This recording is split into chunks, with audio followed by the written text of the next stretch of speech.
الله وبركاته. بسم الله الرحمن الرحيم. الحمد لله رب العالمين. الحمد لله الذي هدانا لهذا وما كنا لنهتدي لولا أن هدانا الله. We give thanks to Allah subhanahu wa ta'ala for finding us worthy and inviting us to fast during this past holy month of Ramadan. It is indeed a privilege for those who were able to fast. They received Allah's special invitation to abstain for 30 days from food and drink and other forbidden things, and to be able to focus on their spiritual nourishment. We give thanks to Allah, and the purpose of Salatul Eid tomorrow is to express our appreciation, our gratitude, our thanks to our Lord, to enable us to fast, and as a result of this fast, inshallah, you receive the most cardinal, the biggest and the most important gift from Allah subhanahu wa ta'ala, and that is Itqur riqabi min nari jahannam. We will celebrate this freedom on the Day of Judgment, inshallah, tomorrow at Salatul Eid. Alhamdulillah Rabbil Alameen, wassalatu wassalamu ala Sayyidina wa Nabiyyina wa Habibi qulubina Abil Qasim al-Mustafa Muhammad.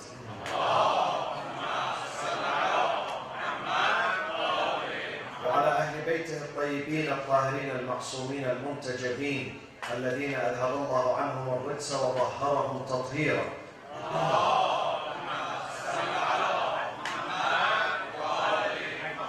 Since tonight is the final night of our majlis and our session that lasted for 30 nights, I'd like to take this time and speak tonight and share with my friends, with my brothers, with my sisters, with my elders, with my children here, share with them an important subject that we need to understand, and we need to appreciate, and we need to embrace. And that is adabul masjid.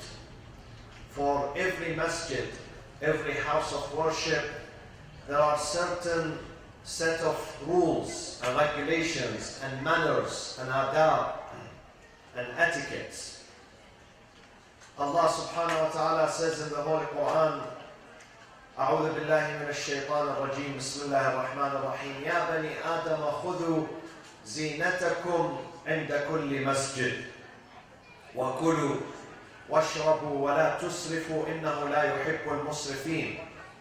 The first thing that we learn when we go to a masjid, what do you expect? Ask yourself, my sister, my brother, when you start driving your car and head to the masjid, leaving your house, your business, whether it is Thursday night, whether it is Friday prayers, other nights during the month of Ramadan, other occasions, what do we expect? Definitely we expect something. When you spend time on the freeway, you spend gas, you spend money, energy, to come to the masjid. In return,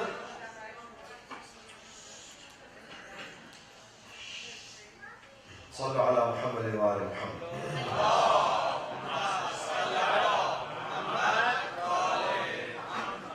You expect something in return. When you come to the house of God, this house belongs to God. Bayt al-Ta'a, the house of obedience, the house of worshipping. You expect a state of peace, tranquility when you come here, because outside it's very busy. Outside sometimes it's very disturbing life around us, with things that you see, even when you watch the news nowadays, it's very, very disturbing, very disappointing, very disheartening.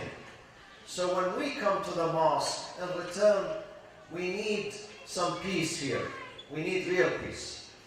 And real peace is found only with God. أَلَا بِذِكْرِ اللَّهِ تَطْمَئِنُّ الْقُلُوبُ. People tried many ways, different approaches, medicines, things, but it did not work. If you seek real peace, real tranquility, inner peace, بذكر الله. الذين آمنوا وتطمئن قلوبهم بذكر الله. ألا بذكر الله تطمئن القلوب. So we come here to find some peace from this disturbing world that we have around us. So in the masjid, in return, we have to give to the masjid. How we are supposed to behave? Number one, in the masjid, we have to take care of the nadafa, the cleanliness of the masjid. The masjid itself and those, the inhabitants, the people who come to the masjid, the worshippers, people who establish the prayers. خُذُوا زِينَتَكُمْ عِنْدَ كُلِّ masjid. When you go to the masjid, go with beauty. Be clean, physically clean, morally clean. Your dress, what you wear. خُذُوا زِينَتَكُمْ عِنْدَ كُلِّ masjid. But this attraction and this beauty should be also conservative. The things that you wear, it has to be conservative in the masjid. You have to smell good. The masjid has to smell good. Masjid is house of Allah. The same thing that we wish for our bedrooms and our homes, we have to wish for the masjid. So we have to take care of the nadafa of the masjid. If the masjid is not clean, you are not going to enjoy peace. Peace would not be there. You know who brings peace to the mosque? The angels. Now, in this masjid and in other masajid that have been based on piety, لَمَسْجِدٌ أُسِّسَ عَلَى التَّقْوَى مِنْ أَوَّلِ يَوْمٍ. Not only human beings come to the masjid, angels also come to the masjid here to greet you. They come here to greet you. So, but if the masjid smells bad, they would not go there. This is the hadith of the Prophet ﷺ. If the masjid does not look good, they would not go there. If the masjid is not clean, they would not go there. If people in the masjid are fighting with each other, the atmosphere is not peaceful, they would not go there. So try, when you come to the masjid, come in your best condition in terms of your clothing, your appearance, and your smell, and most importantly, your akhlaq, the manners. Masjid is not an arena for conflicts, for fighting. Few nights ago, I met someone and I said to him, I don't see you at the mosque anymore. He says, I'm not going to go to any mosque. I don't like mosques. I said, why? This is the month of Ramadan. What happened? He says, because there are bad people in the mosque. I said, no. How do you say that? He said, yes. Someone who did this and this and this. I said, in the mosque, maybe 2,000 people go. If someone did something wrong to you, you boycott the mosque. You say, I don't go to the whole mosque. This is not right. This is not right, my friends. So we should not make the masjid, the mosque, the Islamic center, a place for our quarreling, our disputes, our conflicts. We leave them outside, not in the masjid. The masjid is the center of forgiveness, the center of togetherness, understanding, care, respect. So when we come, we have to come not only with a clean dress, but also with beautiful akhlaq, with a smile. We come here to greet each other, to forgive each other, to shake hands with each other, to say taqabbal Allah ta'ala from each other. This is the message of masjid. Masjid is a clinic, spiritual clinic, for the nafs, for the soul. And we have, when we leave the masjid, We have to feel that we are more healthy. We are better off when we leave the masjid. This is how the spirit of the masjid should look. This is how you should genuinely feel when you come to the masjid. And suppose there are one or two people who don't observe these rules, these manners, these adab. It's not a big deal. We can talk to them nicely. Rather than not coming to the mosque, depriving yourself from the mosque, from this spiritual clinic, sitting at home or going elsewhere. What do you find elsewhere? Tell me, if you don't come to the mosque in Ramadan, where do you go? You go to a restaurant. You go to a family gathering. You go to a movie theater. Where do you go? Where else do you go? What is the alternative to the mosque? They are not good alternatives. They would not get you close to Allah. Those who come to the masjid, they're going to score points here. It is good for them. They're going to benefit. You're going to see when you bring your children, maybe in 1 or 2 nights you don't see immediate benefit. In the long term, long run, definitely you're going to see the benefit of bringing your family, your children. When your children are raised in the masjid, they are safe. You don't worry about them. They are safe. You don't worry about their future. This is how many of you were raised by your parents, because they took you to the majalis, to the Husayniyah, to the Islamic Center, to the local mosque. You started loving the prayers, Ramadan, you feel the spirit of Ramadan. Do you know, the other day, I mentioned this some time ago. It was about maybe 24th or 25th of Ramadan, towards the end of Ramadan. Someone called and he asked, when does Ramadan begin? Ramadan was ending, 25th of Ramadan, and he's asking, when does Ramadan begin? You know. So, you would not have, if you come to the masjid, you know when does Ramadan begin, and when Eid is, and when Friday is. You need these things. You can't afford missing the masjid. Layal al-Qadr. We learn in the masjid. We morally grow, spiritually grow inside the masjid. So this is the second thing, that when we come here, inshallah, we come not only with cleanliness, and I always say, we should not allow our homes to be more attractive and cleaner than the masjid. That's not acceptable. Your homes are number one, I've seen them. Some of them are like in museums. You have to treat the masjid the same. The same. This is your house. This house belongs to God. God will be upset. God says, you allow your house to be better than my house? Looks nicer and better than my own house? إنما يعمر مساجد الله من آمن بالله واليوم الآخر. يعمر, it means you furnish them, sometimes physically, with physical items, with cleanliness, with organization, with physical beauty, and sometimes with moral beauty. Someone comes to the masjid, brings sometimes flowers, which is good, and sometimes more important than the flowers, he brings a smile. He brings peace. She brings peace. They bring discipline, organization. This is what we need. We have to treat the masjid as a sacred place. Number 3, I am your servant here. Don't call me Imam, I am your servant. So if I say something, I have no personal issue with anyone. I say this, liwajhillah. We sometimes observe and see that some men and women, they come to the masjid with inappropriate dress. And that is unacceptable to Allah, not to me. I'm the servant of Allah. This is not my private property. The masjid has a certain code of dress.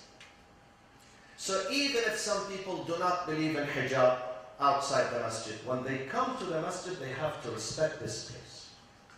Do you know, my friends, that even the Christians, and I have seen this with many churches, they have certain dress code. Certain dress code. Even a synagogue, even a Buddhist temple, they don't allow people to go with t-shirts, with pants, short pants. They have certain dress code. So in the masjid, we have certain dress code. Women have to observe full hijab, even if they don't believe in hijab outside. This is their life. We don't want to interfere in it. They stand before God tomorrow. But in the masjid at least, when you come to the house of Allah with members of your community, and when we know hijab is wajib, then inside the masjid at least, we have to observe the hijab. Some of them, they come from work, running late for Salatul Jum'ah, maybe the dress is tight. This is unacceptable. You have to wear something. Cover yourself. You don't have time to go home to change? No problem. We understand.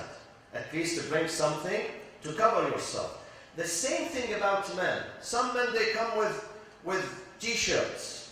This is not good. Do you go to a wedding? Let me ask you. Have you ever seen someone goes to a wedding with t-shirt? Huh?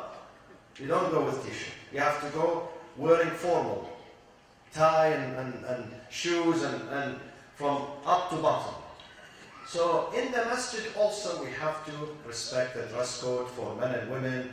Sometimes during sujood, men who are standing in front of women, parts of their bodies are exposed. If you understand what I mean. This is unacceptable. You have to be careful. There are women standing behind you, men standing behind you, and you are standing before Allah subhanahu wa ta'ala.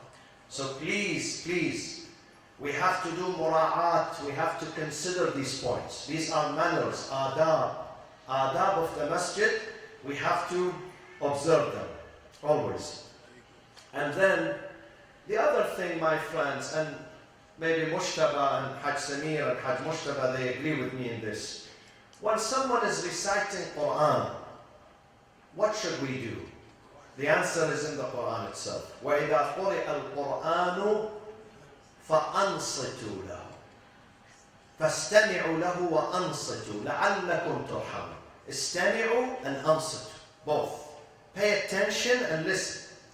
But sometimes people are reciting Quran here and others are speaking loud. Sometimes you have to speak emergency, no problem. Emergency, you whisper, emergency. But this is not a cafe here. Someone is reading Quran at the time of Quran, at the time of dua, at the time of the lecture, at the time of the prayer, salat. We have to respect the masjid. Go to the church. Go to any church. Go on Sunday to any church, anywhere in America. And you find yourself. And go and come back and tell me. If I am wrong, correct me. Do you hear noises in the church? Do you hear noise pollution from men, women? Never ever.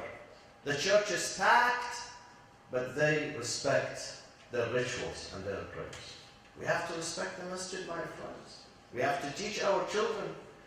Now, when it comes to children, I am a proponent, not opponent, a proponent of bringing your children to the masjid. Because I know myself, when we are raised in the masjid, then you're going to be on the straight path, Sirat al-Mustaqim, when you spend your childhood in the masjid. But however, when we bring our children, also there are adabs and manners. We don't allow them roaming here. This is not a playground.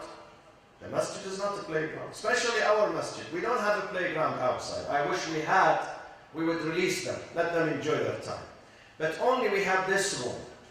So we have to teach our children that you are going to a place where Allah is present there. So you have to behave yourself. You have to be careful. We have to cut the noise pollution short, whether it is from men, women, and elders. Some mothers, they get upset when you go and tell her, please, keep an eye on your son, your daughter. They get upset. Why do you get upset? Why is that? I don't think you would allow this at your own home. So things that you don't like to happen at your own home, you should not like them to happen at the home of God, at the house of God, at the masjid. Every single thing, I always say to people, every single thing that I love to happen in my house, I should love it to happen in the masjid. Every single thing that I hate to see in my house, I also have to hate to see it happening in the masjid. Period. No more, no less. We don't like noise pollution in our homes, then we should not like it here. We don't like to see the trash everywhere, the dust everywhere. We have to also not like it here. One of the things that I really urge you to do, my friends, do you see this hall outside? What do you find in this hall, in this entrance? What do you find on the sides? What do we have on the sides? Shura. Do you know some people, they don't see the shura? They've been coming for 15 years and they don't notice it. Always their shoes are on the floor. This is unacceptable, my friends. This is unacceptable. I am your servant here. I am reminding myself. Don't leave it on the floor. Even if you see your son, your husband leaving his shoes on the floor, pick it, tell him this is the last time I am doing it for you. Next time, you will do it. This is unacceptable. Organization is beautiful. Nazm amrikum. Muslims have to learn organization, nazm in their life. Muslims are chaotic, I'm telling you. Muslims are chaotic. If you want to see go to Islamic centers and more importantly, go to Hajj. Go to Hajj and you will find that. So we have to learn this. At least we live in America, in a modern society. Our children go to the best universities here. So our Islamic center has to be the best in manners, the best in akhlaq, the best in production, the best in brotherhood, sisterhood, and also the best in cleanliness. And then also inside the masjid, the chairs has to be put in a nice way, in a nice way. One day the Prophet was burying someone in Baqi'. He was burying with his own hands. So when he puts that Sahabi in the grave, then he takes the bricks one by one and he puts them above each other very neatly, nicely. Someone said to him, Ya Rasulullah, this guy is dead. You can put the bricks, in an Arabic way, The Prophet said, no, even if this is a grave and we're going to pour the dirt upon these bricks, Allah loves for the brick to be put in an order, in a nice order. In a nice order. So, in the masjid has to be a museum of art. A museum of art. So when someone comes, he says, Muslims are civilized because I see the way they sit. I see the way they stand. The same thing when we use bathrooms here. The bathrooms have to be clean. It's a pity that I go to churches and I use the bathroom sometimes, and sometimes you wish to take a nap in the bathroom on the floor. Believe me, so clean. Why the Muslims are not learning? Why we are not learning? What's wrong with us? What's wrong with us? Why don't we learn these things from others? So, the bathrooms have to be clean. Teach yourself, your children, when they do wudu, to take care to dry the sink around them and to conserve on water when they do wudu. These things, we do them at home. So why we don't do them at the masjid? The other thing, my friends, is that outside in the parking lot, if you happen to be here after the masjid majlis is over, and you go to the parking lot, you will see things that you get disturbed, you don't like. And imagine our masjid is in a business center here. Early at 6 a.m. in the morning, some of these businesses, they begin their work.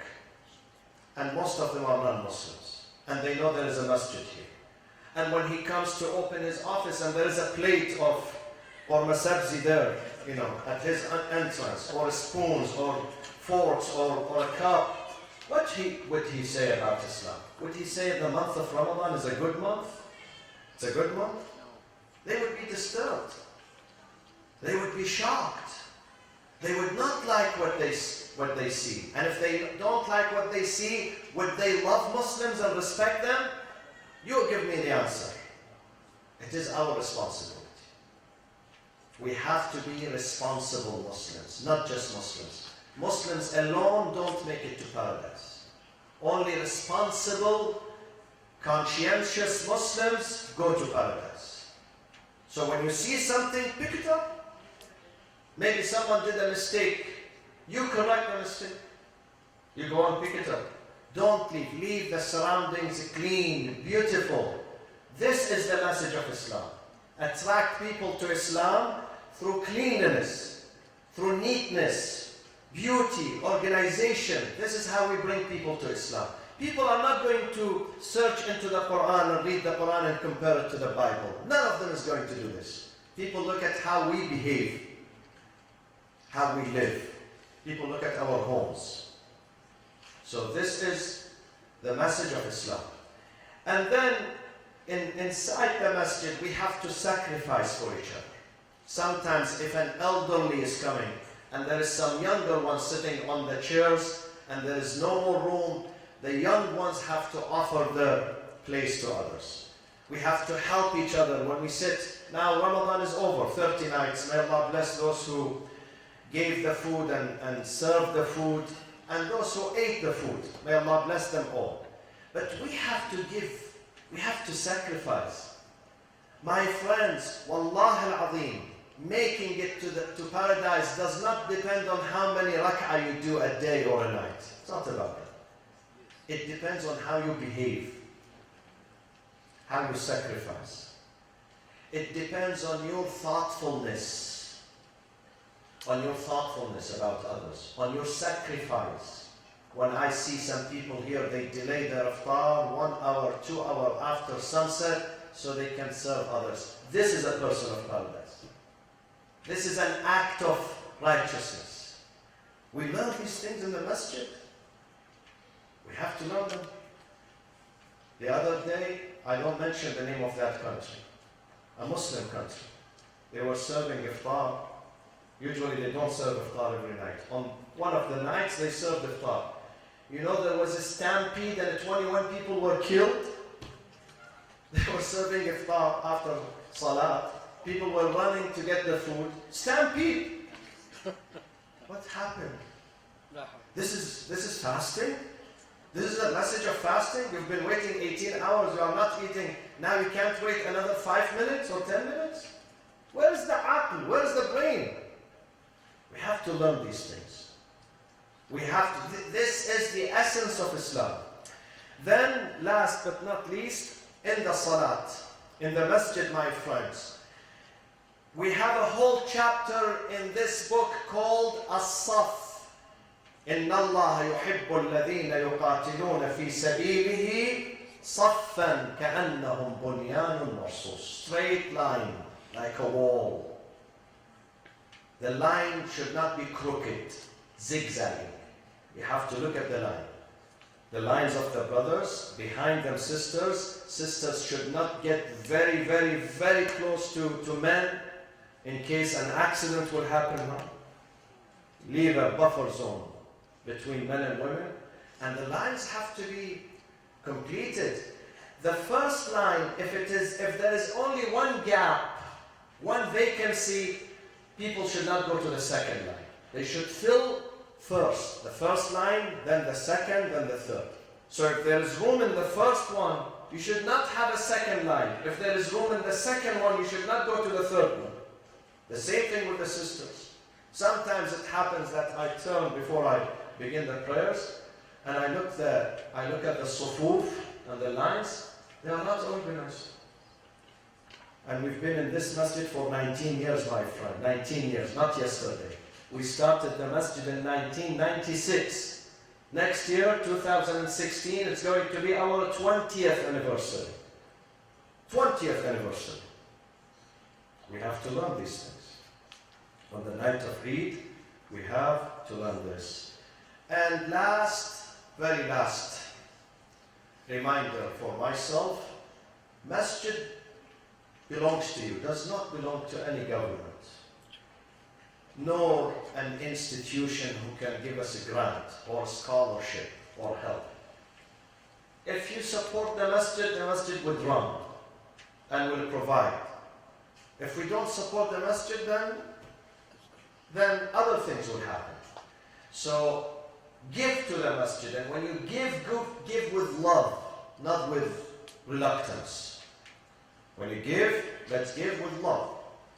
إنما يعمر مساجد الله, those who give to the house of God. Who are they? من آمن بالله واليوم الآخر. His or her faith with Allah is the best, and also they look forward for their akhirah, because we know we are guests here. If I give $100, $200, $300, I know I'm not going to take this money with me. Some people think about their children. Believe me, most of you, your children are going to have more income than you. Believe me, most of them are going to make more money than their parents. So don't worry about your children. If they are smart and they go to school, they're going to get a job, and their income is going to be much bigger than the income of their parents. So don't worry about their future. Give to your masjid. We've been saying we need another unit, either this unit here or that unit, because we have to expand. We have to have more classrooms. We have to have more room, dining room, prayers room, lecture room. So we need your help. We need you to give. We cannot only ask 2 or 3 people to give. They give, no problem. But it's our responsibility too. Even children have to give. A good masjid is where 100% of the community contributes. 100%. That is a successful masjid. Where everyone belongs, everyone feels the sense of belonging. That this masjid is mine. Everyone should say, this masjid is mine. It belongs to you. It belongs to Allah, and Allah is the real owner, and we are the shareholder of the masjid. Inshallah, tomorrow we will see you in Salatul Eid. Try to be here by 7:30, so we might begin before 8, inshallah. If the masjid is full, we're going to even begin the salat before 8, and we're going to have a second salat. But the first salat has the prayers and 2 khutbah. The second salat does not have khutbah anymore. The second or the third salat do not have khutbah. The khutbah is only in the first salat. I ask Allah subhanahu wa ta'ala to accept your a'mal, your fasting, your dedication, your taqwa, your charity, your giving, your togetherness during this month. And believe me, tomorrow you're going to get the gift from Allah. Each and every one, there is an angel who's going to call upon you, and I will read that hadith tomorrow morning. He will say, today is the day of Ja'izah, prize, gift for you. So we look forward for tomorrow, inshallah, the day of forgiveness, the day of rahmah, the blessing, the mercy of Allah subhanahu wa ta'ala. Allahumma aghfir lil mu'minina wal mu'minat wal muslimina wal muslimat الأحياء منهم والأموات تابع اللهم بيننا وبينهم بالخيرات إنك مجيب الدعوات تقبل منا صيامنا وصلاتنا ودعاءنا وقرآننا وعبادتنا وطاعتنا يا أرحم الراحمين واجعلنا من عتقائك من النار وأدخلنا الجنة وارحم موتانا وشهداءنا وشافي مرضانا واقض ديوننا واقض حوائجنا وعجل في فرج سيدنا ومولانا وقائدنا صاحب العصر والزمان. اللهم كن لوليك الحجة ابن الحسن صلواتك عليه وعلى آبائه في هذه الساعة وفي كل ساعة وليا وحافظا وقائدا وناصرا ودليلا وعينا حتى تسكنه أرضك طوعا وتمتعه فيها طويلا. وصلى الله وسلم على سيدنا محمد وأهل بيتنا الطيبين الطاهرين. Brother Haj Samir, he wants to say something important.